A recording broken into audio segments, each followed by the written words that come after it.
A paz do Senhor, amados irmãos, professores da Escola Bíblica Dominical. Chegamos na aula de número 10, pré-aula número 10. Tema dessa lição, a promessa do Espírito Santo. Segundo domingo do mês de junho, 9 de junho, dia de Pentecostes. E para essa aula, para essa Escola Bíblica Dominical, nós temos alguns hinos da harpa cristã sugestionados que têm a ver com o tema da aula 10, que é a promessa do Espírito Santo. A nossa CPAD, a Casa Publicadora, ela sugestionou os seguintes hinos. Hino de número 77, Guarda o Contato, 118, A Face Dourada e o 120, Noite de Paz. Você pode ver isso, está na sua lição. Eu acredito que eles cometeram um equívoco um pouco grande aqui, né? Porque o que tem a ver o hino Noite de Paz com a promessa do Espírito Santo? Não tem nada a ver. Então, eu vou sugestionar novos hinos para serem cantados nesta aula que vão abordar o assunto. Por exemplo, você pode louvar a Deus na Escola Bíblica Dominical com o hino de número 100, O Bom Consolador. Você pode usar o hino de número 239, Imploramos o Consolador, ou 290, Teu Espírito vem derramar. Então, são hinos que vão já preparar o aluno para o tema que ele vai estudar, que é a promessa do Espírito Santo. Nosso textuário, nós estamos estudando o Evangelho de João. Então, o nosso textuário está em João capítulo 20, versículo 22. E havendo dito isso, assoprou sobre eles e disse-lhes: recebei o Espírito Santo. E a verdade prática? A verdade prática diz: a promessa do Pai não se restringe a um grupo particular ou a um período específico, mas inclui todos aqueles que se arrependem e creem no Evangelho. Eu quero aproveitar esse momento para lembrar você, professor, aluno, professora de Escola Bíblica Dominical, que aqui em Atos, capítulo 2, versículo 39, diz o seguinte: porque a promessa vos diz respeito a vós, a vossos filhos, e a todos os que estão longe, a tantos quantos Deus, nosso Senhor, chamar. Aqui você vê a atemporalidade da promessa do Pai. Pedro está discursando pós o derramamento do Espírito Santo, ali em Atos, capítulo 2. E Pedro, ele está falando com quem? Com os judeus que estão ali em Jerusalém há 2000 anos atrás. Ele diz: a promessa diz respeito a vós, a vocês que estão aqui. Mas também ele diz a vossos filhos, uma segunda geração, ou aos seus descendentes. E aí ele quebra as barreiras geográficas a todos os que estão longe. Eles estão na província da Judéia. Tem a província de Samaria, a província da Galileia, tem a Decápolis, a Itureia, a Pérea, são outras províncias. Todos os que estão longe, aí dá uma ideia de que não há fronteira geográfica para a promessa do Pai. E ele fecha esse discurso dizendo: a todos quantos Deus, nosso Senhor, chamar. Você é chamado por Deus? Você foi chamado por Deus? Então, sobre você está a palavra profética, o direito de receber o revestimento do poder, que é a promessa do Pai.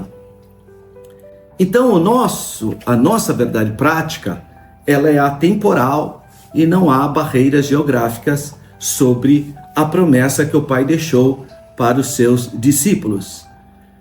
A leitura bíblica de classe está no Evangelho de João, capítulo 14, depois o capítulo 16 e depois o capítulo 20. Nós não vamos ler todos os capítulos, nós vamos ver alguns versículos. Então vamos começar no Evangelho de João, capítulo 14, versículos 16 a 18 e depois o versículo de número 26. É muito importante você ler esses textos com os seus alunos, porque aqui está toda a base da nossa lição. Versículo 16 do capítulo 14. E eu rogarei ao Pai, e ele vos dará outro Consolador, para que fique convosco para sempre. O Espírito da verdade, que o mundo não pode receber, porque não o vê, nem o conhece, mas vós o conheceis, porque habita convosco e estará em vós.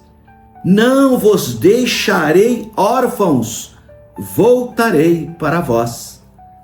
Mas aquele Consolador, o Espírito Santo, que o Pai enviará em meu nome, vos ensinará todas as coisas e vos fará lembrar de tudo quanto vos tenho dito. Capítulo 16 do Evangelho de João, agora versículos 7, 8 e 13. Todavia, digo-vos a verdade, que vos convém que eu vá, porque se eu não for, o Consolador não virá a vós. Mas se eu for, enviar-vos-ei.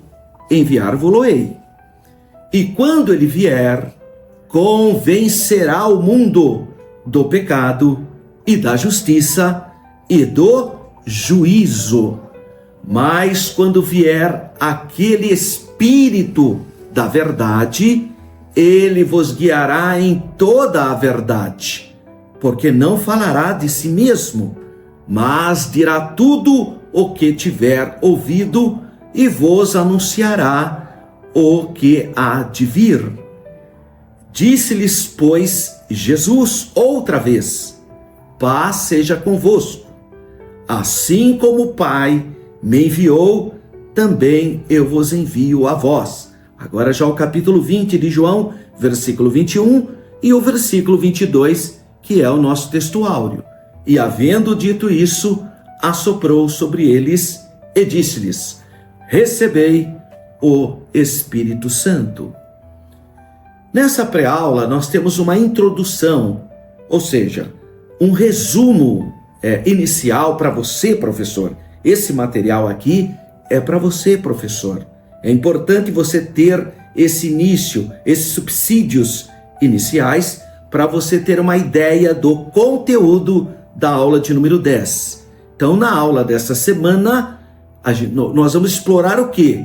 A importância do Espírito Santo na mensagem do Senhor Jesus, quando ele dirige aos seus discípulos, e obviamente está registrado nos textos que acabamos de ler na leitura bíblica de classe. Agora, nós temos que o quê nessa aula?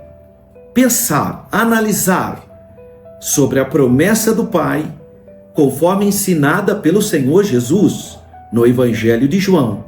Investigar o fato de que o Espírito Santo habita nos discípulos, para que estes pudessem cumprir a vontade de Deus e evidenciar o poder transformador da descida do Espírito Santo no dia de Pentecostes, conforme Atos capítulo 2.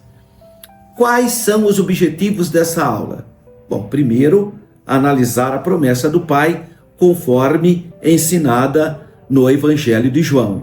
Segundo, investigar o fato de que o Espírito Santo habita nos discípulos, para que esses possam cumprir a vontade de Deus e serem testemunhas do Senhor. E terceiro objetivo, evidenciar o poder transformador da descida do Espírito Santo no dia de Pentecostes, que é o batismo no Espírito Santo ou o revestimento de poder. Qual é a motivação? A promessa do Espírito Santo não se restringe apenas aos discípulos, naquele momento, ou seja, há 2000 anos atrás, mas é uma realidade que está ao alcance de cada crente nos dias de hoje. todos quantos o Senhor Deus chamar. Dessa forma, somos chamados a abrir os nossos corações para a ação, a operação do Espírito Santo e o seu poder transformador. A lição dá um sugestionamento de metodologia, mas eu sempre faço esse alerta: tudo depende do tamanho da sua sala de aula. Então vamos falar para uma classe mediana de 20 a 40 alunos. A ideia então é chamar a atenção dos alunos e num primeiro momento, nos primeiros minutos da aula, se pode fazer algumas perguntas que vão incentivar a participação da sua turma e isso vai promover uma reflexão mais profunda. Então, no primeiro tópico, pode-se fazer a seguinte pergunta: o que representa ter o Espírito Santo como consolador nas nossas vidas diárias, ou seja, no nosso cotidiano? No segundo tópico, a pergunta pode ser da seguinte maneira: o que significa ser morada do Espírito Santo? O que significa ser o templo do Espírito Santo? Em terceiro lugar, ou terceiro tópico, quais são as mudanças na nossa vida ao receber o batismo no Espírito Santo? O que acontece quando uma pessoa é revestida de poder? Então essas perguntas podem ser feitas no preâmbulo da sua aula e depois de você ouvir atentamente, você, professora, você, professor, pode responder aos alunos apresentando cada tópico correspondente e apresentando o ensino prático transformador que a Bíblia fala sobre essa promessa. E a aplicação, que é importante. Não basta apenas nós termos uma aula teórica. Então, a aplicação, o Espírito Santo orienta-nos e consola-nos, além de nos dotar de uma poderosa capacitação para sermos testemunhas do Evangelho do Senhor Jesus. Não existe uma vida verdadeiramente cristã, abundante, sem a presença do Espírito Santo. E nós temos alguns subsídios ao professor que a grande parte estão na própria revista Ensinador Cristão. Ela te dá novos sugestionamentos metodológicos pedagógicos. E também, eu aqui acrescentei nessa lição, não tinha no subsídio do professor, não está esse material disponível na lição. Eu estou apresentando para você, professor, porque eu acho importante que você esteja preparado para um eventual questionamento a respeito disso. Ao final do tópico 1, você encontrará o seguinte artigo: resposta cristã à afirmação islâmica de que Maomé foi profetizado no Novo Testamento. Doutores islâmicos, muçulmanos, citam João 14:16, João 15:26 e João 16:7, dizendo que esses versículos que se referem ao Consolador, na verdade, seria uma profecia a respeito do profeta do islamismo. E nós vamos mostrar biblicamente que esse conceito islâmico é impossível, não se sustenta biblicamente, teologicamente, historicamente, e basta ler todo o contexto para ver que é uma afirmação insustentável. Outro comentário importante é o comentário bíblico pentecostal. No final do tópico 2, você encontra um artigo: recebei o Espírito Santo. E no final do tópico 3, você encontra outro subsídio, que é a Bíblia de Estudo Pentecostal, que vai falar sobre a promessa do Pai. Vamos então pensar um pouquinho sobre o nosso textuário, que é muito importante. E havendo dito isso, assoprou sobre eles e disse-lhes: recebei o Espírito Santo. João capítulo 20, versículo 22. Qual é o contexto desse nosso textuário? Bom, o contexto está no próprio capítulo 20, entre os versículos 19 a 31, quando o Senhor Jesus apareceu ressurreto aos discípulos, aos 11 discípulos, na tarde do primeiro dia da semana, que é o domingo, como está registrado em João capítulo 20, versículo 19. Você pode ler, ele diz isso, que foi na tarde do primeiro dia da semana. O Espírito Santo é uma pessoa, a terceira pessoa da unidade divina. Ele é que nos convence, ele é o que nos regenera, é ele que nos enche de poder, do revestimento para sermos testemunhas, ou então para a obra da evangelização.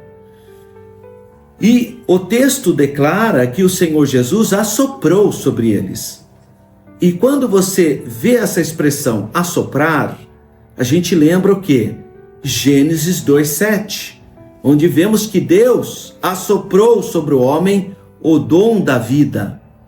Deus transmitiu a vida aos homens, soprando neles algo de si mesmo, conforme Gênesis 2:7, e soprou em seus narizes o fôlego de vida. O Senhor Jesus assoprou sobre os seus discípulos também o Espírito Santo.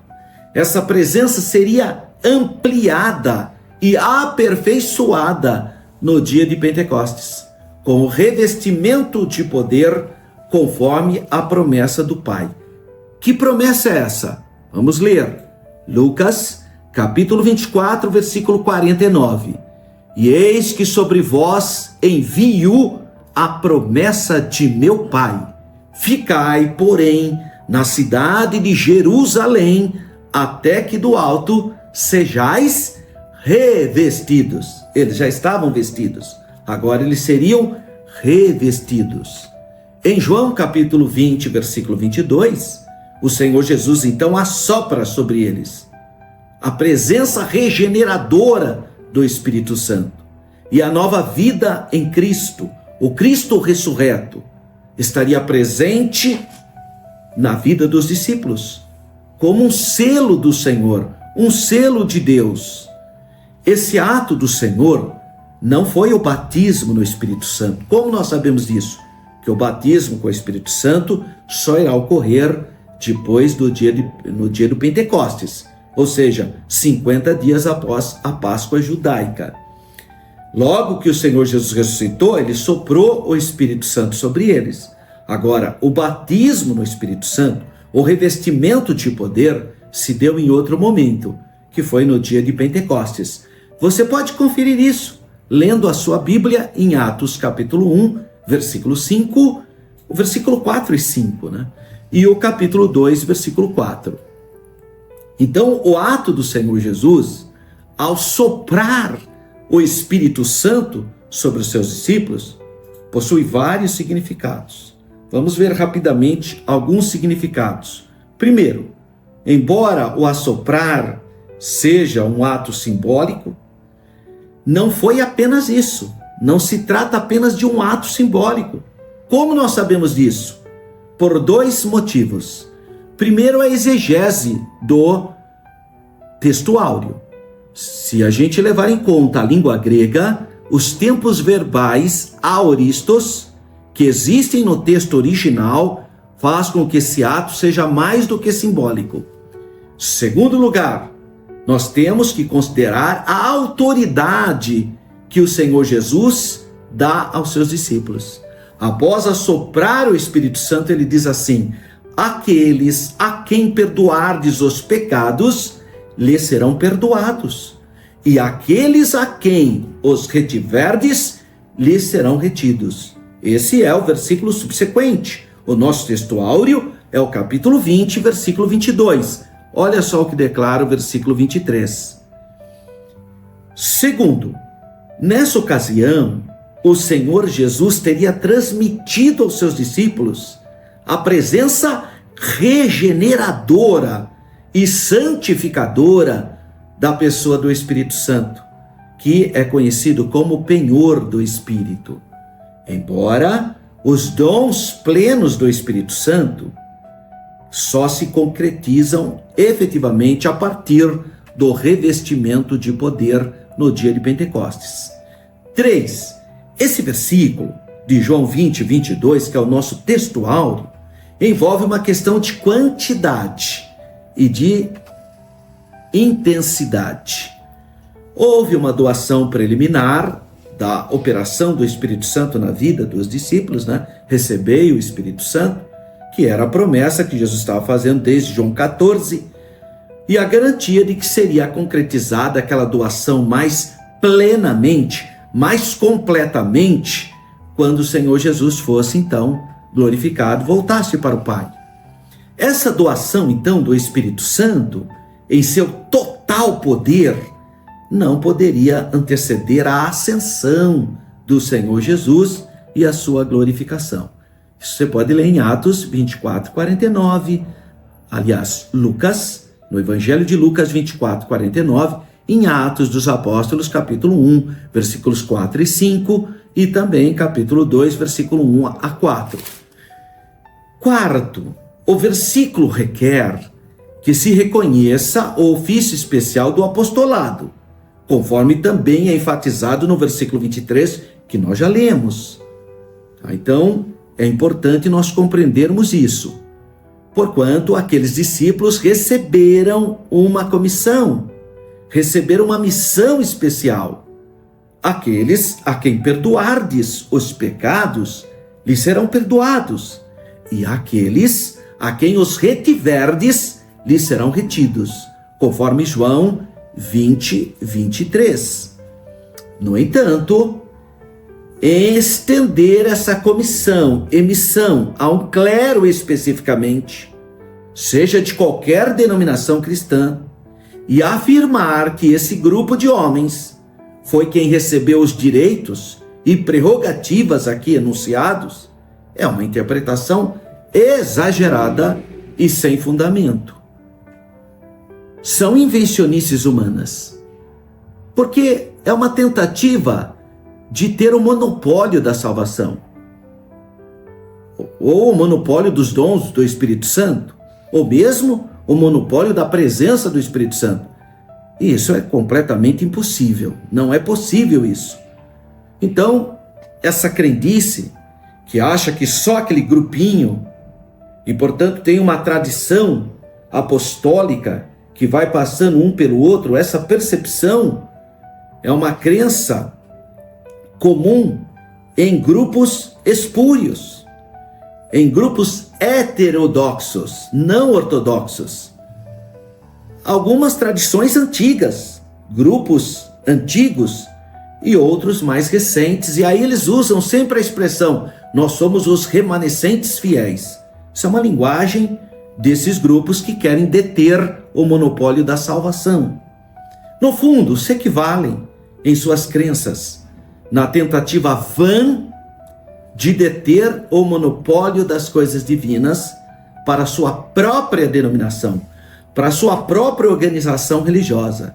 Essa atitude é uma característica de um movimento sectário, portanto, espúrio.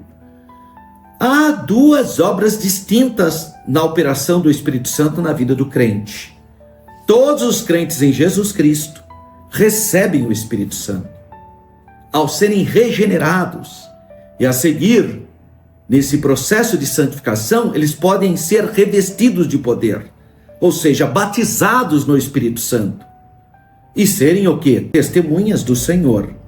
Isso você lê em Atos capítulo 1, versículo 5, versículo 8, em Atos capítulo 2, versículo 39, que eu já li no preâmbulo dessa pré-aula 10. A Bíblia deixa claro que quando confessamos o Senhor Jesus Cristo como nosso único e suficiente Salvador, recebemos o Espírito Santo. Somos selados pelo Espírito Santo. Atos 4:30. Não entristeçais o Espírito Santo, no qual fostes selados para o dia da redenção. Importante nós, pentecostais, compreendermos que selo aqui todo cristão recebe. Então, quando ele fala, somos selados pelo Espírito Santo, Então, tornamo-nos propriedades do Senhor Jesus. Deixa eu te falar uma coisa. É normal os irmãos falam, o irmão já foi selado no Espírito Santo? Na verdade, a pergunta dele adequada seria, o irmão já foi batizado no Espírito Santo? O irmão já recebeu o revestimento de poder? Essa seria a pergunta correta. Porque selo, claro que ele foi. Quando ele aceitou a Jesus, ele foi selado. Ele tornou-se propriedade do Senhor Jesus. Agora, não significa que ele foi batizado. Então, selo é uma coisa. Todos os cristãos que creem em Jesus com o coração sincero pertencem ao Senhor Jesus. Portanto, tem o selo do Espírito Santo. Agora, nem todos são revestidos de poder. Nem todos são batizados no Espírito Santo. Então, são coisas diferentes. Apenas aqui, aproveitando você, professor, professora, orientar a sua classe, porque é muito comum entre os irmãos confundirem selo com o batismo no Espírito Santo. Os discípulos já haviam recebido o Espírito Santo. Haviam sido selados. João 20, 22, que é o nosso texto áureo. Jesus soprou o Espírito Santo sobre eles. Mas mesmo assim, o Senhor Jesus prometeu o quê? O revestimento de poder. Então eles estavam vestidos. Agora eles seriam revestidos. Então não se pode confundir o selo do Espírito Santo, quando somos regenerados pelo Senhor, da promessa do Pai, que é o batismo com o Espírito Santo. Como podemos observar, os discípulos já tinham o Espírito Santo. O Senhor Jesus já havia soprado sobre eles, que é o nosso texto áureo. Agora eles precisavam do quê? Precisavam agora serem revestidos do poder. Aí sim, batizados no Espírito Santo. Olha só o que diz Atos dos Apóstolos, capítulo 1, versículo 4. E, estando com eles, determinou-lhes que não se ausentasse de Jerusalém, mas que esperassem a promessa do Pai, que disse ele, de mim ouvistes. Então, nessa lição, vamos analisar dois momentos significativos. Primeiro, a afirmação de Jesus aos seus discípulos de que eles receberiam o Espírito Santo, que inicialmente atuaria na vida do pecador para promover a conversão em relação ao pecado, a justiça e o juízo. E, em segundo lugar, há uma ligação entre a visão regeneradora do Espírito Santo em João e a perspectiva capacitadora do Espírito Santo, que encontramos no livro de Atos dos Apóstolos, escrito então pelo evangelista Lucas. Qual é a palavra-chave dessa lição? Espírito, Espírito Santo. Então vamos ver o primeiro tópico da nossa lição, a promessa do Pai. 1.1. Jesus enviará o Consolador. No Evangelho de João, capítulo 14, nós lemos: Ele vos dará outro Consolador. Então não é a mesma pessoa. Tem gente que fala, não, Jesus é o Espírito Santo. Não, não é. Pai é Pai, Filho é Filho, Espírito Santo é o Espírito Santo. Olha só o que o Senhor Jesus declara: Ele vos dará outro Consolador. Então a doutrina da Trindade se baseia na crença no único Deus, eternamente subsistente em três pessoas. Pai é Pai, Filho é Filho, Espírito Santo é o Espírito Santo. E esse versículo é explícito, dizendo que Jesus enviará outro Consolador. Não é Ele mesmo. Sim, Ele está em unidade divina, mas é outra pessoa, que é a pessoa do Espírito Santo. E este Consolador é o Espírito Santo. O próprio texto fala quem é o outro Consolador.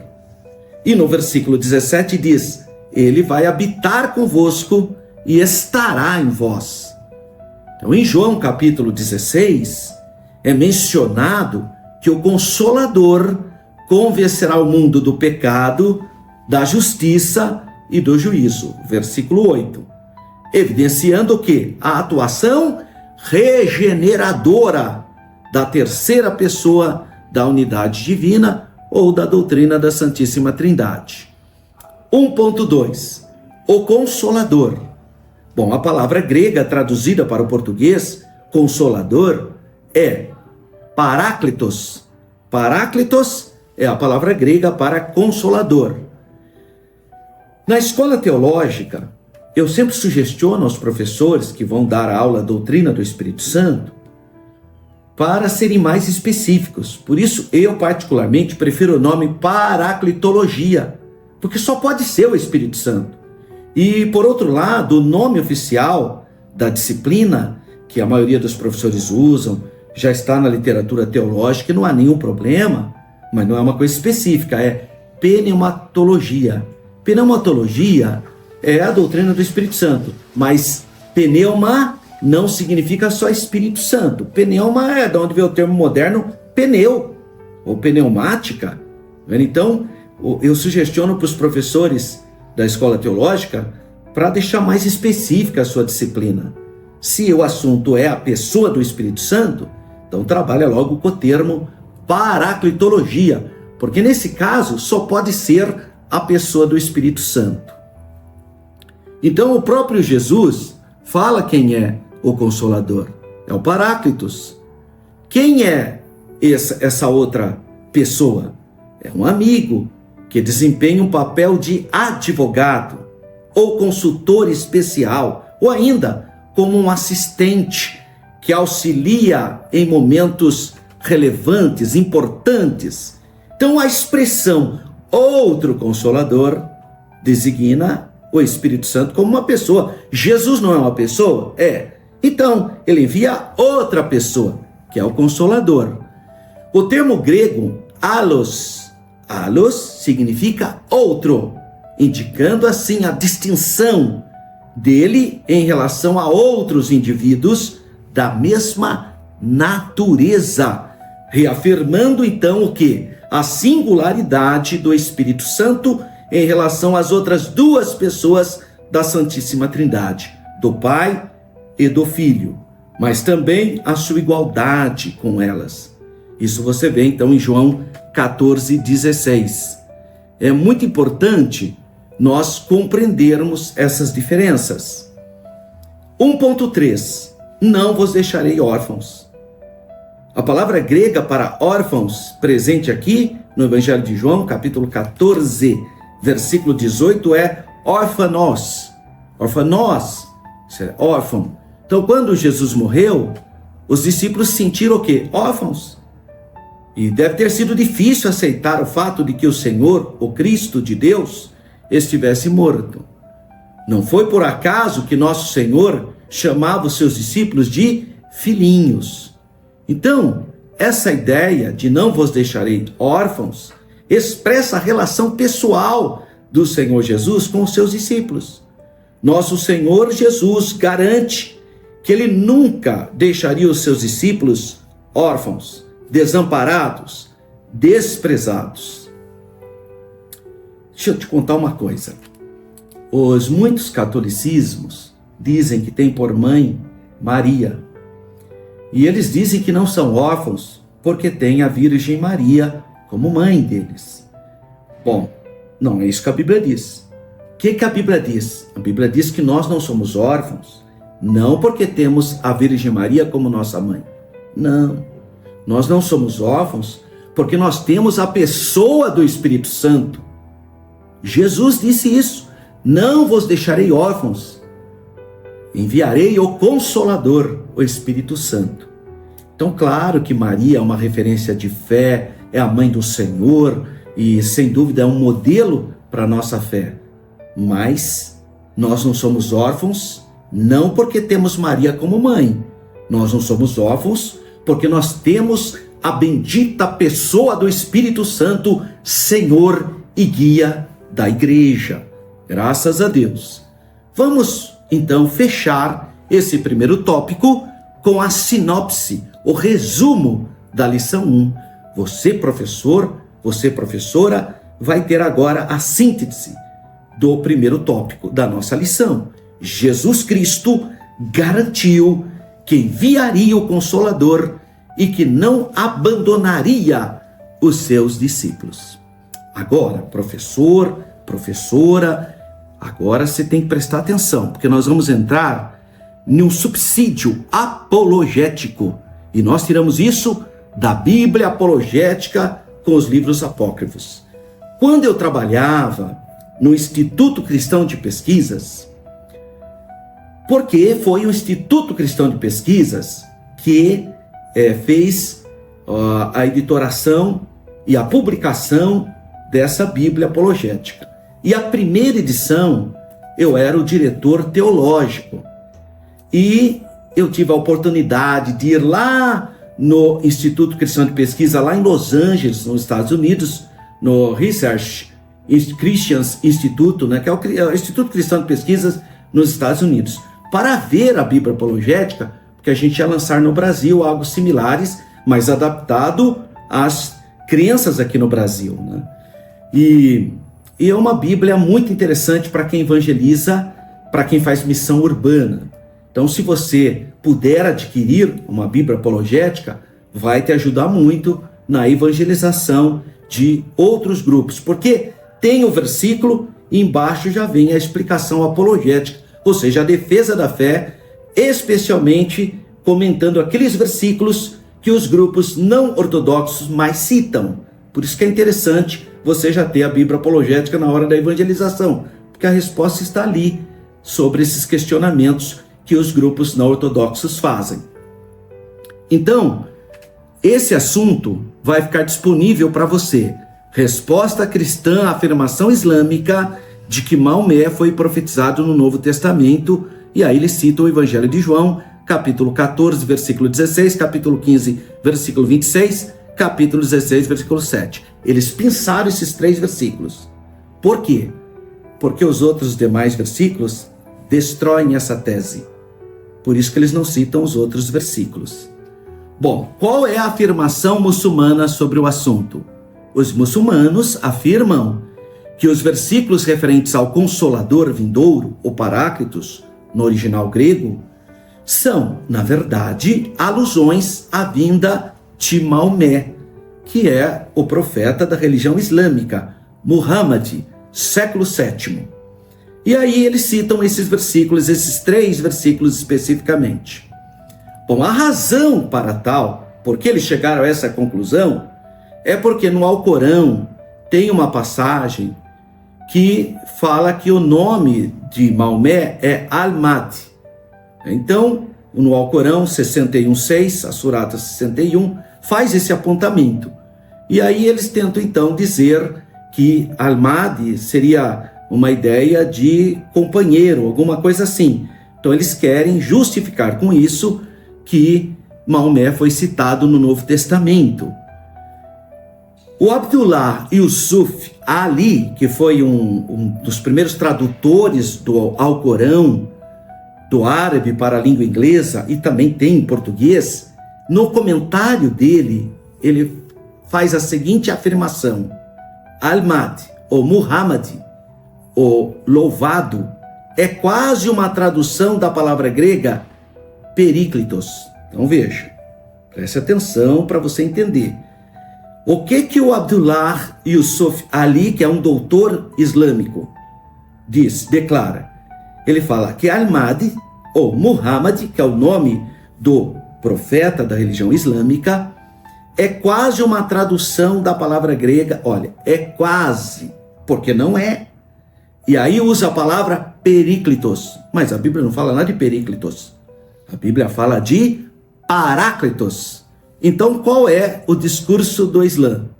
Os líderes islâmicos sustentam que Paráclitos é uma leitura corrompida de Períclitos, e que no discurso original de Jesus, ele havia então uma profecia do profeta do Islã, citado pelo nome Al-Mahdi. Então veja, isso é uma declaração de muitos doutores muçulmanos. Eles citam isso, falam que a Bíblia, tanto o Antigo Testamento como o Novo Testamento, foi corrompido. Isso é uma crença muito enraizada na religião muçulmana. Os muçulmanos respeitam muitos nomes da literatura bíblica, mas eles eles acreditam, eles aprendem que o Antigo Testamento, como o Novo Testamento, foram corrompidos. E aí nós temos um problema enorme, porque se Deus Todo-Poderoso não teve capacidade de proteger a sua palavra, nem o Antigo Testamento, nem o Novo, por que agora o Alcorão seria então a palavra pura de Deus? Aí ele coloca em risco o próprio livro sagrado deles. Então, quando o muçulmano fala que o Antigo Testamento foi corrompido, o Novo foi corrompido, quem que me garante que o Alcorão também não foi corrompido? Por quê? Se corromperam a palavra de Deus lá atrás, então corrompe agora também. Então, essa é uma tese perigosa que os muçulmanos usam. É muito problemática, porque afirmar que Deus permitiu ou deixou que a sua santa palavra fosse corrompida, isso chega à beira da blasfêmia, que jamais a palavra de Deus é corrompida. A palavra de Deus é eterna, a palavra de Deus é viva e eficaz. Então, o Antigo Testamento e o Novo Testamento jamais foram corrompidos. Isso é uma acusação blasfematória, porque se Deus não teve capacidade de preservar a sua palavra, então, hoje você não precisa crer em mais nada, porque tudo pode ser corrompido. Isso seria um grande absurdo. Então, não tem essa possibilidade. Pelo contrário, olha só a afirmação que nós vamos trazer agora para você. Essa tese islâmica é impossível. Por quê? Porque há mais de 24 mil manuscritos do Novo Testamento que datam antes do ano 350, antes do século IV. Mais de 24 mil manuscritos. E não existe qualquer um deles que contenha essa citação, que apareça essa palavra Períclitos, que os doutores muçulmanos afirmam. Não aparece essa palavra. Todas as vezes lá no grego aparece a palavra Paráclitos. Outra discrepância óbvia entre a posição islâmica e a palavra de Deus é que em João 14,16 declara: eu rogarei ao Pai, e ele vos dará outro Consolador, para que fique para sempre convosco. Então o Espírito Santo ia ficar para sempre. Maomé apareceu no século VII, morreu e não ficou com os muçulmanos para sempre. Mas o Espírito Santo ficará para sempre convosco.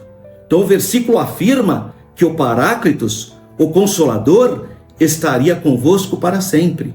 Como poderia referir-se a Maomé, que é o profeta do Islã, se ele morreu e foi enterrado há mais de 1.300 anos? O Evangelho de João declara: o Espírito da verdade, que o mundo não pode receber, porque não o vê, nem o conhece, mas vós o conheceis, porque habita convosco e estará em vós. João 14,16. Aqui, o Espírito da verdade é um outro título, ou sinônimo de Paráclitos. Vemos a partir deste versículo que Paráclito, o Espírito Santo, estaria em vós. Deixa eu te falar uma coisa: jamais você vai encontrar um judeu dizendo: Moisés habita no meu coração, eu tenho Moisés dentro de mim. Não existe, isso não faz parte da tradição judaica. Nunca você vai ver um muçulmano dizer: Maomé mora no meu coração, Maomé está dentro de mim, eu recebi o espírito de Maomé. Isso não existe no Islã. Mas no cristianismo, o Senhor Jesus está dizendo que o Espírito Santo habitaria em vós. Paulo diz: você é o templo do Espírito Santo. Completamente diferente. Então a palavra Paráclitos significa Consolador. O Espírito Santo, e o Senhor Jesus diz que ele habitaria em vós. Reconciliar essa declaração com a posição islâmica é simplesmente impossível. João 14,26. Mas aquele Consolador, o Espírito Santo que o Pai enviará em meu nome, vos ensinará todas as coisas e vos fará lembrar de tudo quanto vos tenho dito. Olha o que Jesus está dizendo. O Espírito Santo que o Pai enviará em meu nome, é em nome de Jesus que o Espírito Santo veio. Jesus disse que o Consolador é o Espírito Santo. Primeira coisa, Jesus falou quem é o Paráclito. Jesus diz, é o Espírito da verdade. É o Espírito Santo o Paráclito. Esta é a razão pela qual todos os apologistas muçulmanos jamais citam João 14, 26, porque o Senhor Jesus já deixou claro quem é o Consolador, quem é o Espírito Santo. O Consolador foi dado aos discípulos do Senhor Jesus. Jesus falou, não vou deixar vocês órfãos, vou enviar um outro Consolador. Para quem que Jesus estava falando? Para os seus discípulos há 2000 anos atrás, ou no século VII, lá em Meca, na Arábia? Poxa, não precisa ser um especialista em assuntos bíblicos para compreender. Maomé não foi nem discípulo do Senhor Jesus.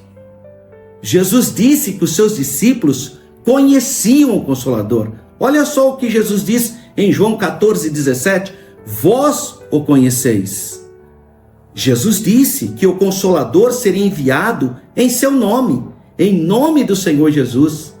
Nenhum muçulmano crê que Maomé tenha sido enviado em nome de Jesus. Nenhum muçulmano crê nisso. Jesus disse que o Consolador não falaria de si mesmo. Isso está em João 16, 31. Em contrapartida, Maomé constantemente testifica de si mesmo. Basta você ver lá no Alcorão, muitas vezes vê ele dando testemunho dele mesmo.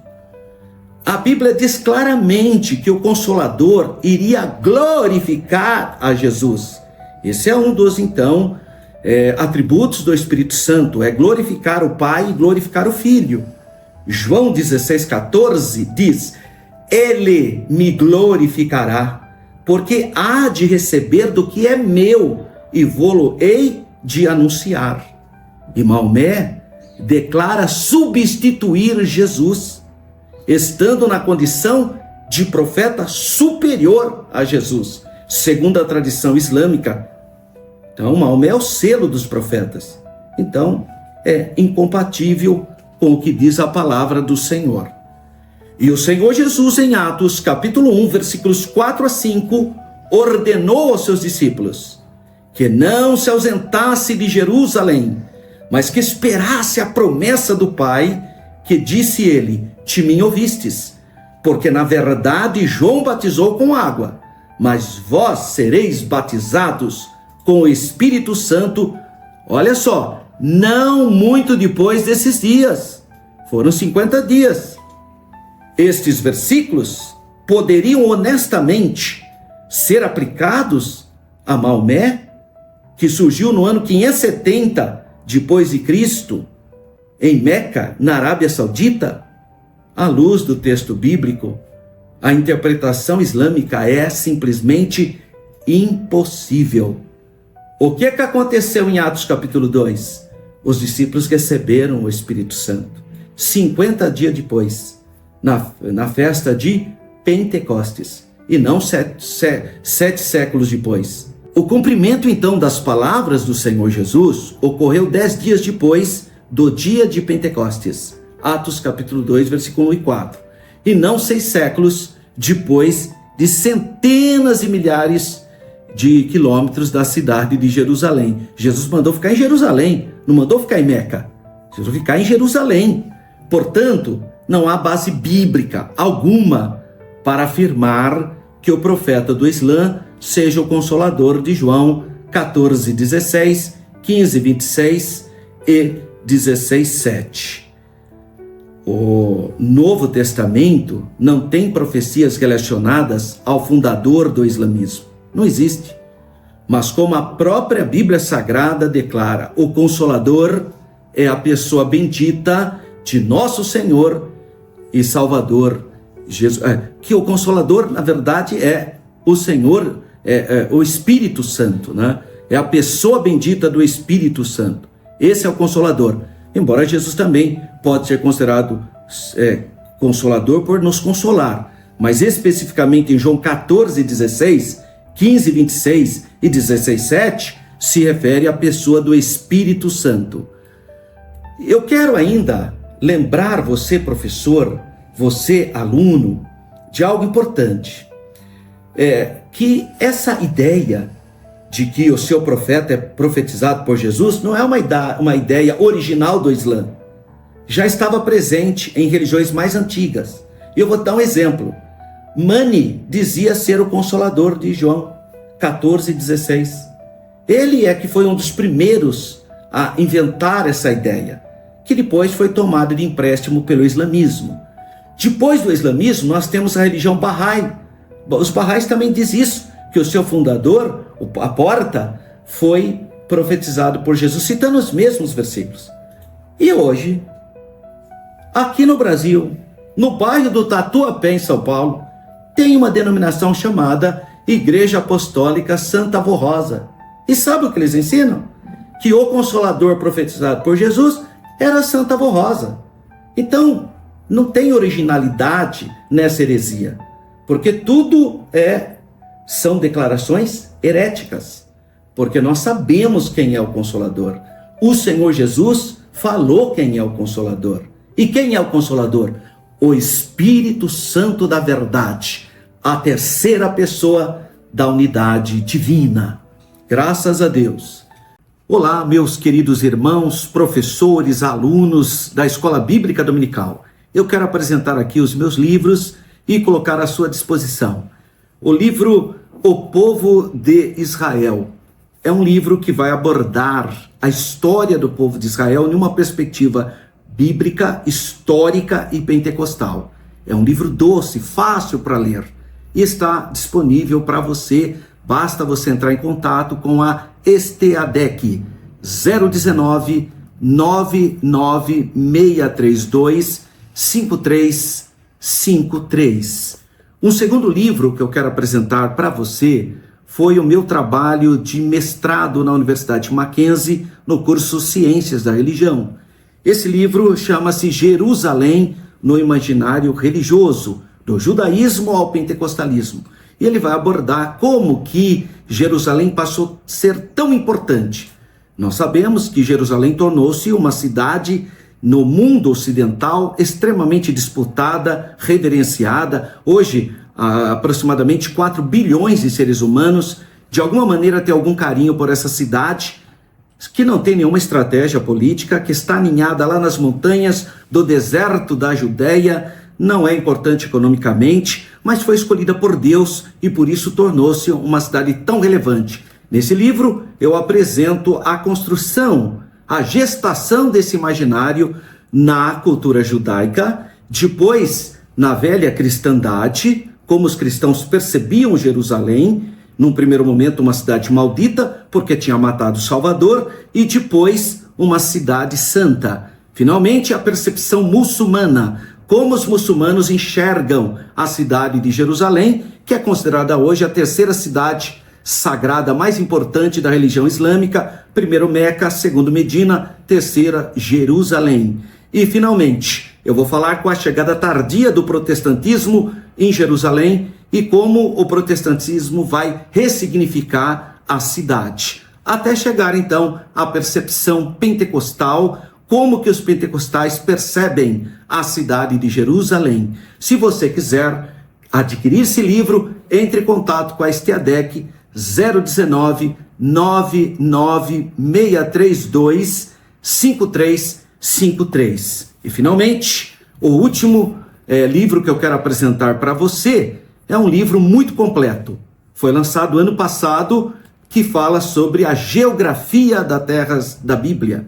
Rios, fauna, flora, montanhas, divisão política, divisão geográfica, história. Muito assunto aqui nesse livro, Geografia da Terra Santa, uma análise das terras da Bíblia. Esse material vai te enriquecer, vai te dar muito subsídio, você que é professor de Escola Bíblica Dominical, ou você que gosta da Bíblia, esse material está disponível para você. Entre em contato na Esteadec 019 99632 5353 e você receberá aí na sua casa um exemplar ou todos os 3 desses livros de minha autoria. Grande abraço. 2. Segundo subtema da nossa lição, o Espírito habita os discípulos. 2.1, que é o nosso texto áureo. É crucial, então, considerarmos o contexto que envolve esse texto áureo, né? Isso é muito importante. Nessa ocasião, o Senhor Jesus apareceu ressuscitado e glorificado. A passagem bíblica, onde se encontram os versículos 21 e 22, começa no versículo 19. Assim, o cenário em que Jesus se apresenta, ressuscitado, com um corpo glorificado, remete tanto ao contexto anterior, de João capítulo 20, versículos 1 a 20, como ao imediato, João capítulo 20, versículos 23 a 31, depois capítulo 21, versículos 1 a 25. 2.2. O sentido de assoprou sobre eles o Espírito. Eu já expliquei isso no preâmbulo quando estava comentando o texto áureo. Mas rapidamente, ele apresenta aqui diversas interpretações teológicas sobre o versículo 22. Mas ele vai aqui pontuar o que a Bíblia de estudo pentecostal nos afere ou aponta. Ela oferece uma observação muito significativa. Ela esclarece que a palavra grega traduzido como assoprar é o enfusao, a qual também aparece na versão grega a Septuaginta. Professor, é importante você saber o que é a Septuaginta. Se um aluno seu perguntar, o que é a Septuaginta, professor? Você tem que saber. Septuaginta é a primeira tradução da Bíblia, do Antigo Testamento, do hebraico para a língua grega. Foi o rei do Egito, o Egito da época dos Ptolomeus, portanto o Egito helênico, grego, o rei Ptolomeu Filadelfos, mais ou menos no 2º século antes de Cristo. Ali havia a grande biblioteca de Alexandria com livros do mundo inteiro. E ele queria também o livro dos Hebreus, o livro sagrado do povo judeu. Então, segundo a tradição, o rei Ptolomeu Filadelfo escreveu para os rabinos de Jerusalém e pediu que eles traduzissem a Bíblia, o Antigo Testamento, porque naquela época só tinha o Antigo Testamento. Nós estamos falando no século II antes de Cristo. E os rabinos tiveram um problema. Eu falei, agora, a gente pode traduzir a palavra de Deus da língua hebraica para a língua grega? Eles ficaram ali meio preocupados.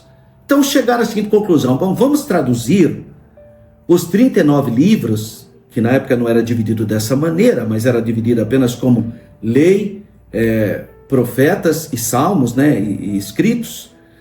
E falou, vamos traduzir e juntamente vamos traduzir também a literatura hebraica da época. E aí traduziram junto mais 14 livros, que são chamados apócrifos. Lembra que eu apresentei aqui um artigo apologético retirado da Bíblia apologética com os apócrifos? Na verdade, a Septuaginta foi traduzida 39 livros canônicos, mais 14 livros apócrifos. Essa foi a primeira tradução para a língua grega. É por isso que na Bíblia católica você tem os livros apócrifos, porque é uma tradução da Septuaginta. Quando Jerônimo foi traduzir a Bíblia do hebraico para o latim, ele consultou a Septuaginta e consultou também o Papa da época. Ele escreveu para o Papa Damásio o que ele faria, se ia traduzir só o Antigo Testamento com os livros canônicos ou também os livros apócrifos. O Papa Damásio, muito conservador, falou, não, você vai traduzir igualzinho foi traduzido lá em Jerusalém 200 anos antes, que é a Septuaginta. Por isso que entraram os livros apócrifos na Bíblia católica, na Vulgata Latina. Só que depois da Reforma, houve o Concílio de Trento e foram tirados 7 livros apócrifos. Por isso que hoje você só tem 7 livros apócrifos na Bíblia católica, além dos 39 livros canônicos. Você tem mais 7 apócrifos, ainda hoje, no Antigo Testamento, na tradução católica. Mas, resumindo para você, professora, o que é a Septuaginta? É uma tradução do hebraico para o grego. Segundo a tradição, 72 rabinos traduziram do hebraico para o grego o Antigo Testamento em 70 dias. E é por isso que deram o nome de Septuaginta. Muito bem. Na versão grega da Septuaginta, aparece em Gênesis 2:7, significando fôlego de vida. E é utilizado também no profeta Ezequiel, Vale dos Ossos Secos, capítulo 37, versículo 9, assoprar sobre os mortos para que vivam. Portanto, a expressão presente em João, capítulo 20, versículo 22, sugere que o Espírito Santo foi soprado para trazer nova vida.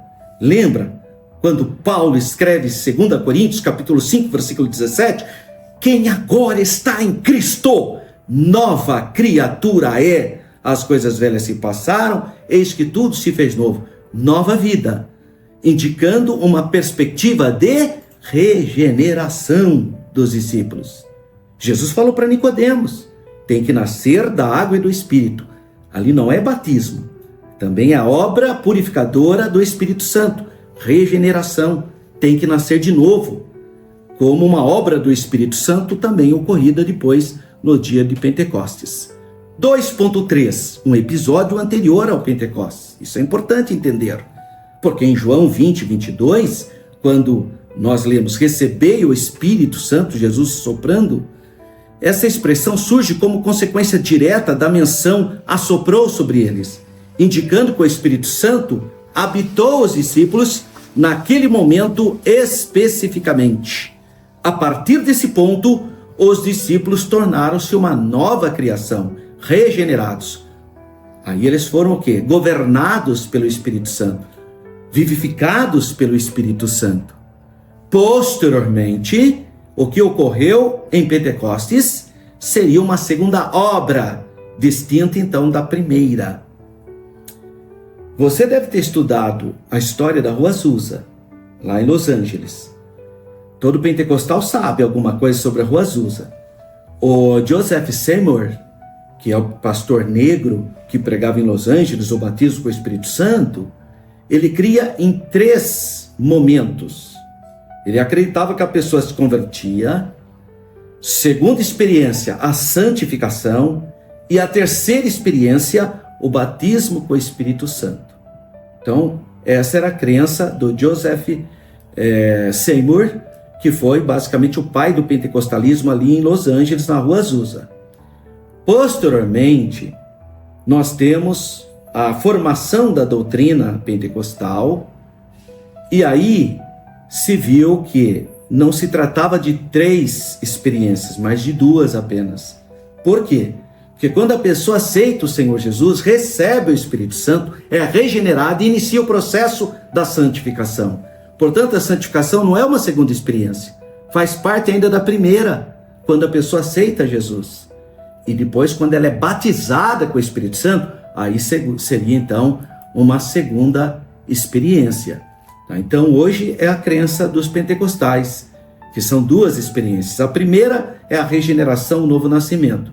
E a segunda é o batismo com o Espírito Santo ou o revestimento de poder. Então, o revestimento de poder teve propósito, a propagação do Evangelho. Vamos fechar então esse bloco, o segundo, o Espírito habita nos discípulos, falando sobre o resumo ou a sinopse 2. João, capítulo 20, versículos 21 a 22, refere-se a um acontecimento que ocorreu antes da descida do Espírito Santo no dia de Pentecostes, registrado em Atos, capítulo 2. E aí, professor, professora, nós temos um subsídio bíblico-teológico. Recebei o Espírito Santo. Isso está no comentário bíblico pentecostal. Versículo 22 relaciona-se com o precedente de maneira diferente. O termo on não ocorre na narrativa aqui. Os temas de sopro, respiração, doação de vida, criação e o Espírito estão associados em muitos textos, tanto os textos da Bíblia como textos extrabíblicos. Como Deus criou Adão e depois Israel, dando o Espírito, assim Jesus, na qualidade de Deus, criou a igreja, dando o Espírito Santo. Essa é uma analogia de como Deus cria o primeiro homem e sopra o Espírito, quando o Senhor Jesus, que é Deus, o Verbo que se fez carne, foi criar a igreja, ele também deu agora o Espírito Santo. Terceiro tópico da nossa lição, a promessa do Pai no dia de Pentecostes. 3.1, fala da expressão de repente. O aparecimento de Jesus em João capítulo 20 refere-se ao período compreendido entre a Páscoa, o Pessá, e o dia de Pentecostes. Na Páscoa, o Cordeiro da expiação foi sacrificado, sendo Jesus o Cordeiro de Deus, conforme estudado ao longo do trimestre. No entanto, 50 dias, Pentecostes, 50 dias depois da Páscoa, celebrava-se o quê? A festa das colheitas, que é o dia de Pentecostes, do grego. Foi no final desse dia, ainda não concluído, após Jesus ter feito a promessa do recebimento do poder, conforme Atos, capítulo 1, versículos 4 e também 8, que aparece a expressão em Atos, capítulo 2, versículo 2. De repente, ocorreu um acontecimento extraordinário, o derramamento do Espírito Santo. 3.2, e todos foram cheios do Espírito Santo.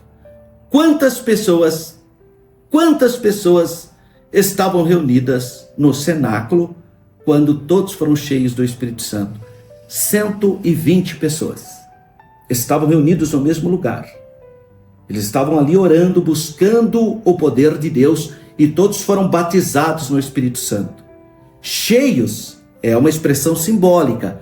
Eles foram o que? Tomados pelo Espírito Santo. O Espírito Santo efusivamente batizou-os, encheu-os de poder, revestiu-os de poder. Essa é a ideia de cheios do Espírito Santo. Observamos que durante o ato de conversão, o Espírito Santo realiza a regeneração. Contudo, desde que se dá essa obra regeneradora do Espírito Santo, é necessário que os salvos sejam o quê? Revestidos, cheios do poder de Deus, do Espírito Santo. Para quê? Para ser testemunha. Por isso que ele fala aí, recebereis o poder, a virtude do Espírito Santo, e ser-me-eis testemunhas, tanto em Jerusalém como na Judéia e até confins da terra. Assim sendo, especialmente no livro dos Atos dos Apóstolos, os teólogos associam a expressão ser cheio do Espírito Santo com o batismo no Espírito Santo, como descrito quando dizemos: todos foram cheios do Espírito Santo e, consequentemente, começaram a falar em outras línguas, conforme o Espírito Santo lhes concedia que falassem. Então veja, todos foram cheios do Espírito Santo, ou seja, foram batizados do Espírito Santo. Nesse contexto, a palavra cheio do Espírito Santo é equivalente a ser batizado no Espírito Santo. 3.3, e começaram a falar em outras línguas. A evidência inicial que a pessoa foi revestida de poder é a glossolalia, é falar línguas estranhas. O batismo no Espírito Santo constitui uma experiência profunda na vida dos discípulos já regenerados, santificados. Essa experiência não se limitou ali no dia de Pentecostes. Existem muitas pessoas que defendem a tese que os discípulos, Jesus batizou as pessoas com o Espírito Santo porque tinha muita gente de outras línguas lá. Então foi por isso, agora tinha cessado. São os cessacionistas. Eles acham que cessou a operação de Deus. Mas qualquer pessoa sincera, qualquer pessoa que leia a Bíblia sem nenhum preconceito, não dá para ignorar Atos 2:39. A promessa do revestimento do poder foi para aqueles que estavam ali naquele momento, para as próximas gerações, para os que estivessem longe e todos quantos Deus nosso Senhor chamar. Todos que foram chamados por Deus têm o direito. Portanto, não é um privilégio apenas dos cristãos do primeiro século. O cumprimento da promessa abrangeu toda a igreja nascente naquele momento e todas as gerações futuras até a volta do Senhor, porque é uma promessa atemporal. O falar em outras línguas evidenciou essa obra capacitadora. As outras línguas, a glossolalia, não é xenolalia. Xenolalia são as línguas humanas. Isso que é glossolalia, línguas estranhas, línguas espirituais, línguas ininteligíveis. E essa é a evidência externa que a pessoa foi batizada no Espírito Santo. Apesar de algumas pessoas compreenderem essas línguas nos seus próprios idiomas, porque a Bíblia diz isso, eles estavam lá, eram pessoas das mais diversas nações, judeus que foram comemorar o Páscoa, ficaram para o Pentecostes, eles compreendiam na sua própria língua. Mas, na verdade, essas expressões espirituais foram concedidas pelo Espírito Santo, que habilitou os discípulos a glorificar a Deus das grandezas de Deus. Olha o que diz Atos, capítulo 2, versículo 4, parte B. E começaram a falar em outras línguas, conforme o Espírito Santo lhes concedia que falasse. É o Espírito Santo que concedia. Como podemos compreender, então, que não se trata de línguas humanas e conhecidas da população de Jerusalém? Eu provo isso para você. Porque a população de Jerusalém conhecia as línguas das nações. Jamais a população de Jerusalém teria feito a declaração que fizeram. E zombando diziam, estão cheios de mosto. A população de Jerusalém, que conhecia as línguas de todas as nações, não entenderam a língua que eles estavam falando. Porque eles estavam falando a glossolalia. Eles estavam falando em línguas estranhas, glorificando a Deus. Agora, o Espírito Santo permitiu que algumas nações compreendessem sua própria língua, mas não foram todos que compreenderam. Tanto é que não foram todos que zombavam, dizendo, estão cheios de mosto. Aí Pedro, pondo-se em pé com os 11, levantou a voz e disse, varões judeus, e todos que habitais em Jerusalém, seja-vos isso notório, e escutai as minhas palavras. Estes homens não estão embriagados, como vós pensais, sendo esta terceira hora do dia. Porque eles viram eles falando língua estranha. E Paulo também fala, se entrar um incrédulo na igreja e ver alguém falando língua estranha, pode pensar que a pessoa está com problemas na cabeça, porque são línguas estranhas, línguas ininteligíveis. Mas o Espírito Santo pode fazer alguém compreender. A população de Jerusalém estava familiarizada com as línguas das nações. Durante os meses de março a setembro, um grande vulto de estrangeiros, 3 vezes por ano, vinham em peregrinações nas festas, nas 3 grandes festas judaicas, festa da Páscoa, Pentecostes e Tabernáculos. E aí intensificava-se o máximo número de estrangeiros na cidade de Jerusalém. Ela ficava superpovoada. Os historiadores imaginam que aproximadamente 125 mil estrangeiros iam para Jerusalém nas festas. Outros imaginam que seja 25 ou 35 mil estrangeiros. Em Atos 2, capítulo 9 a 11, tem um relato interessante. Diz que em Jerusalém estavam homens religiosos de todas as nações, judeus e prosélitos. E olha só o que eles dizem. Como, pois, ouvimos cada um na nossa própria língua em que somos nascidos? Mas não foram todos, hein? Tanto é que tem judeus aqui que estão achando que eles estão bêbados. Mas só para quem o Espírito Santo permitiu que falasse. Então a pessoa ouvia em sua própria língua e entendia. Mas os crentes batizados no Espírito Santo estavam falando língua estranha. Estavam glorificando a Deus em línguas. Olha só o que diz Atos 2:4. E todos foram cheios do Espírito Santo e começaram a falar em outras línguas, conforme o Espírito Santo lhes concedia que falasse. São línguas espirituais, não humanas. Eram línguas desconhecidas por quem falava, mas compreendidas pelos ouvintes que recebiam a revelação do Espírito Santo, conforme o Espírito Santo revelava. Assim sendo, as línguas mencionadas por Lucas são evidências físicas, audíveis, do batismo no Espírito Santo. Mas não parou por aí. Há outro registro em Atos que aponta para essa mesma realidade. É o batismo do Espírito Santo na casa de Cornélio. Ali não haveria necessidade alguma de línguas. Porque tem gente que fala que eles falaram línguas porque tinha pessoas do mundo inteiro, então precisava ter essa manifestação de línguas. Os sensacionistas dizem isso. E como que eles explicam então, em Atos capítulo 10, na casa de Cornélio, que não tinha um monte de nações, mas só a família italiana de Cornélio, lá em Cesareia do Mar, ou a Cesareia Marítima. No entanto, a evidência do batismo no Espírito Santo foi o quê? Falar línguas estranhas. Vamos ler? Atos capítulo 10, versículos 44 a 46. E dizendo Pedro ainda estas palavras, caiu o Espírito Santo sobre todos os que ouviram a palavra. E os fiéis da circuncisão, todos quantos tinham vindo com Pedro, maravilharam-se de que o dom do Espírito Santo se derramasse também sobre os gentios, porque ouviam falar em línguas e magnificar a Deus.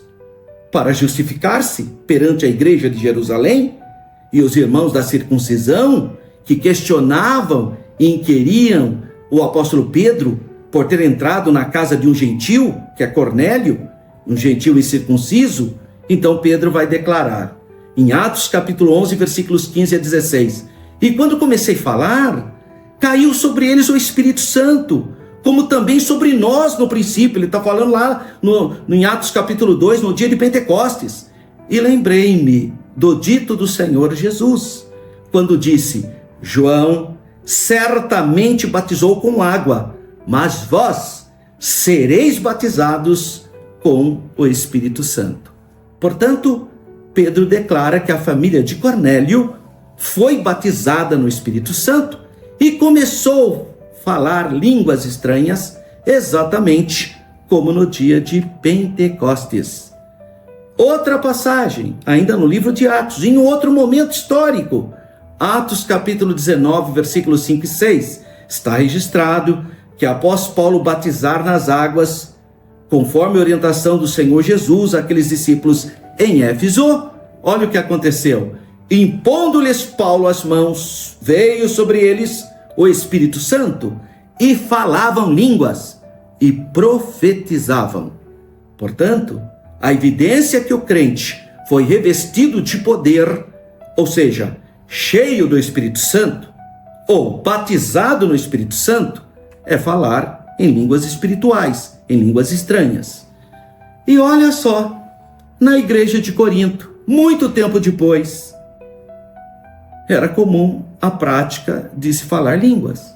Paulo declara em 1 Coríntios 14, 18, dou graças a Deus, ao meu Deus, porque falo mais línguas do que vós todos. E ele está falando de línguas espirituais. É só você ler o contexto. E ele fala isso no contexto das línguas estranhas. Porque isso é o que está escrito em 1 Coríntios capítulo 14. Não está falando de línguas humanas. Pode ler 1 Coríntios capítulo 14. Finalmente, o apóstolo Paulo exorta a igreja em 1 Coríntios capítulo 14, versículos 39 e 40. Portanto, irmãos, procurai com zelo profetizar, e não proibais falar línguas, mas faça-se tudo decentemente e com ordem, porque o capítulo 14, Paulo está ensinando os cristãos em Corinto a terem ordem no culto. Então, o resuminho desse tópico 3, a sinopse 3, a promessa do Pai também tem a ver com o derramamento do Espírito Santo, conforme aconteceu no dia de Pentecostes. Auxílio Bíblico Teológico é a Bíblia de Estudo Pentecostal. Ela vai falar da promessa do Pai. O que é interessante nesse subsídio? Bom, ele vai falar que o dom que Deus Pai prometera se cumpriu, que é o batismo com o Espírito Santo. Mas aí ele vai fazer algo muito interessante que a lição, o corpo da lição em si não abordou. Ele fala que o cumprimento dessa promessa é descrito como estar cheio do Espírito Santo. E todos foram cheios do Espírito Santo. Isso significa o quê? Que ser batizado com o Espírito Santo e cheio do Espírito Santo são expressões intercambiáveis e equivalentes, mas não sempre. Nem toda referência a estar cheio do Espírito Santo indica o batismo no Espírito Santo. Portanto, você tem que analisar o contexto. Esse batismo no Espírito Santo não é a mesma coisa que passar a ter o Espírito Santo. O que acontece no momento em que uma pessoa aceita o Senhor Jesus Cristo, ele confia a Jesus a sua vida, ele passa a ter o Espírito Santo. Mas isso não é o batismo com o Espírito Santo. Essas são as duas obras distintas do Espírito Santo. A regeneração, quando se aceita Jesus, o Espírito Santo passa a habitar na vida do cristão, e o revestimento de poder, que é o batismo no Espírito Santo. A promessa do Pai tem a ver com a regeneração do pecado e com a capacitação do salvo para testificar ou testemunhar do Senhor Jesus em todos os lugares. E aqui nós já estamos fazendo as considerações finais para o encerramento da lição. Essa promessa perpassa toda a Bíblia e se manifesta completamente em Pentecostes e está presente até hoje para todos os que arrependem dos seus pecados e creem no Evangelho. Atos 2,39. Porque a promessa vos diz respeito a vós, aos vossos filhos e a todos os que estão longe, a tantos quantos Deus, nosso Senhor, chamar. Como eu creio que você foi chamado por Deus, você tem então essa promessa sobre a sua vida, se você ainda não foi batizado no Espírito Santo, ou revestido de poder, ou cheio do Espírito Santo. Até a volta do Senhor Jesus, a promessa do Pai pode se manifestar na vida do pecador, regenerando-o na vida do salvo e batizando-o no Espírito Santo. Amém. Professor, professora, superintendente da Escola Bíblica Dominical, incentive o seu aluno a buscar a promessa do Pai. Incentive o seu aluno a orar, a ter sede de Deus, para ele receber o poder na vida dele, para que os seus alunos sejam cheios do Espírito Santo. E se você, professor, professora, ainda não foi batizado com o Espírito Santo, está aí a oportunidade. Entra no seu quarto, feche a porta, rasga o seu coração e peça para o Senhor Jesus te encher do Espírito Santo. Sabe por que eu gosto dessa doutrina? Porque é Jesus o batizador. Não é o pastor, não é a sua religião, não é a sua denominação, não, é o Senhor Jesus. Jesus é o batizador. Só Jesus é que pode te batizar. Por isso que eu gosto dessa doutrina. Às vezes você vê esses movimentos carismáticos, os líderes dizendo, fala a língua aí, lá. Isso é um absurdo. Uma hora absurdo isso. Por quê? Porque quem batiza é Jesus. Você não vai ensinar ninguém a falar línguas. Você não adianta se forçar a barra, porque quem batiza é Jesus. Jesus é o que batiza com o Espírito Santo e com fogo. E Jesus quer te batizar. Que você possa receber o poder do Senhor Jesus na sua vida. Olá, meus irmãos. Eu quero fazer um convite especial para você, você que é aluno, professor, você que ama a terra de Israel. Venha comigo para nós andarmos na Terra Santa. Nós vamos visitar os principais locais que a Bíblia testemunha. Será na última quinzena do mês de novembro, 16 a 24 de novembro de 2025. São 9 dias somente em Israel. E se você desejar, se você tiver condições econômicas e quiser participar dessa imersão na Terra Santa, nós vamos falar de geografia bíblica, de história bíblica, de assuntos teológicos. Vamos ser testemunhas oculares do túmulo vazio do Senhor Jesus. Celebrar a Santa Ceia do Senhor no jardim do túmulo. Venha comigo, é o nosso grupo e você precisa, quando ligar lá na Renova, 019 3241 2424, você tem que dizer que você quer ir no grupo do professor Alberto, porque tem outros grupos, tá bem? Então, se você quiser viajar comigo para Israel, final do ano, na última quinzena, né, na segunda quinzena do mês de novembro, entre em contato na Renova Turismo 019 3241 2424 e diga que você quer fazer parte do grupo do professor Alberto na viagem para Israel. Vai ser uma bênção ter a sua presença.